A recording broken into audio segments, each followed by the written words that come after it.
So all of this is Junon? Everything above us. Below is under Junon. Little more than an impoverished fishing village. Figures. Shinra's always gotta have someone to stomp on. It's their friggin' MO. Shinra definitely seems to have some weird fetish for building things on top of other things. Building cities on top of other cities. It was obviously a kind of metaphor in a sense of Shinra was the oppressor oppressing the people who are literally beneath them. But the fact that they did it twice in this story, like the city of Midgar, like, okay, I'll accept that. It's got this rather striking visual to it. Metaphor holds up, everything. But you get the Junon, it's like, wait, hold on, they did this twice? Why the hell would they even bother doing this twice? And it doesn't really make any sense why you would intentionally do this, because, I mean, it's a lot of effort to just, to do what? I mean, you could have just built the city wider. One moment.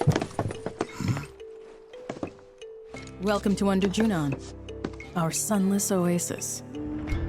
My name is Rhonda. I'm the mayor and sheriff around these parts.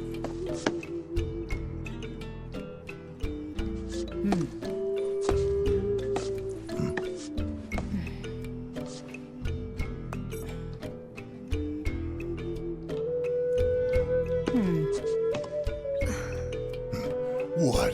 Avalanche, huh? That depends on who's asking. A woman who could turn you in. And be 100 grand richer for it. Well, you know what they say. Can't take it with you.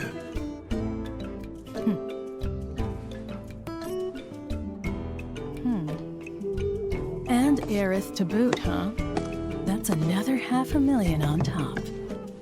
$500,000? Down here, though, we know when to turn a blind eye.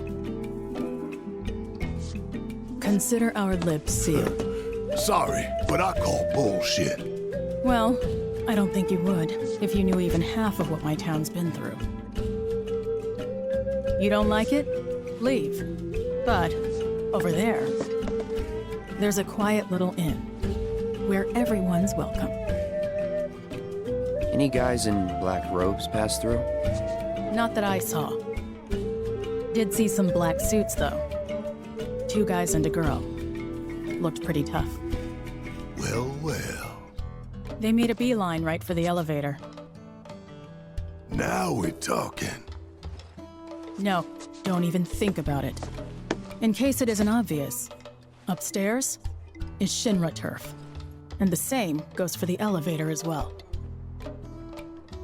Don't ask me what, but the company's got something big planned up there, and security is tight. You start anything at all, and there will be consequences.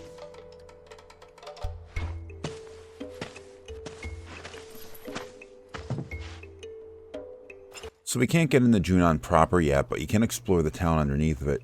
And like all the other stuff in this game, it's quite a bit bigger than its incarnation in the original game. Don't care what she said. There's gotta be black robes around here somewhere. So how are we gonna find them? That would depend on where they are headed.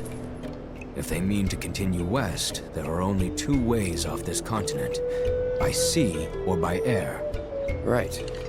Might want to ask around town then. Locals will know routes not on the map. May have even seen stragglers pass through. Or got boats for rent or something. How about we meet at the inn when we're done? Sounds good. And remember, low profile. There is nothing low profile about any of you. Jesus Christ. I mean, in Remake, there was a scene where, like, they went on the train, and Barrett said something along those same lines. And it's like, dude, look at the 3 of you. Like, you got a guy dressed in a freaking elite soldier uniform, you carrying around a sword as big as he is.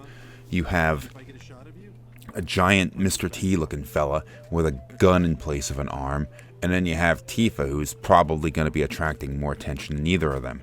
Now you add the fact that you have a freaking talking dog or cat or whatever the hell he's supposed to be with a burning tail. You are not going to be low profile. But, you know, it's not real, so... Plus, you gotta figure that if there is such a high bounty on all of our characters, especially Aerith, who seems to be rather pleased by the idea, people would be on the lookout for you. You're not going to be able to maintain a low profile anyway. Many years ago, this stretch of ocean was home to the Republic of Junon's capital, a floating city built atop a fleet of interconnected ships. She's our town's pride. Now, that once proud metropolis is mere flotsam, courtesy of Shinra. In its place, the company built a new, unsinkable city of steel, to stand as a warning to any who might dare to oppose them. Or so I was taught. Many years ago, this stretch of ocean, a floating city, built atop... This place seems to have a rather high population for a small number of buildings. And nobody's working or anything, you're all just sort of standing around. It's kind of weird. But, you know, none of this shit's ever supposed to make any sense. At least Midgar from certain angles looked like it was massive. Oh, hey there, mister. We'd be more than happy to go. I'm Devin. And I'm Darren. And together, we're the Double D Duo. A team of twins who... You'll face my little brother here first. If you two for the price of one. Speaking of prices, if you lose against either of us, you gotta fork over 3 gil. So there's some Queen's Blood players in this city, but I'm not gonna be showing all of that because it's a freaking card game. Over and over again, the same card game. Come on. Word around town is Shinra's holding some kind of big event up top. Wonder what? The people here, they hate the lack of sunlight, but not me. I like it this way, though I'd never tell them that, of course. Word around town is Shinra's holding some kind of... Wonder what?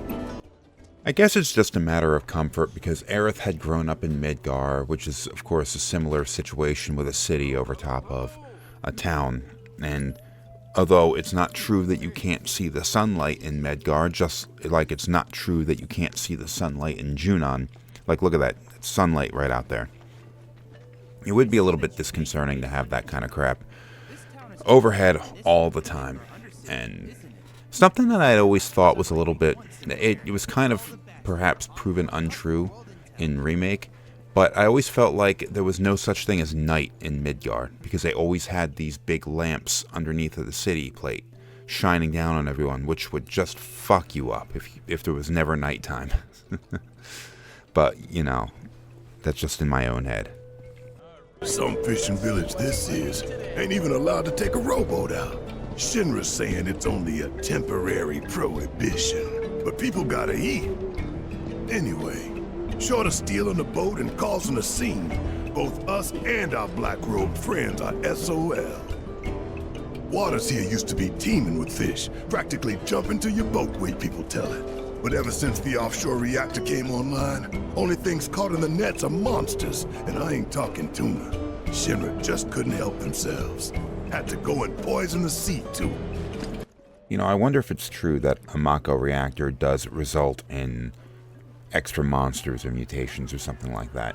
Now, it was said that would happen like around the Nibelheim reactor, but it's because of the experiments they were doing there. There's no such experiments going on in the Junon reactor. Elevators are only way up, but Rhonda won't thank us if we storm it. She wasn't kidding when she said it was well guarded. Got any other ideas?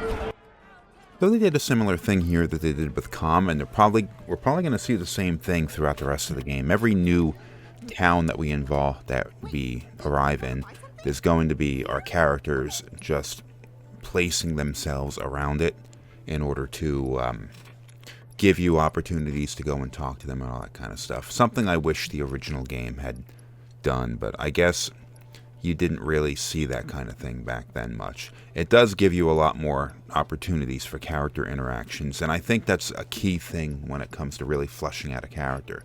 giving them opportunities to talk to the player character and even each other. But anyway, that'll be the end of this episode. We'll go actually do something here in the next episode.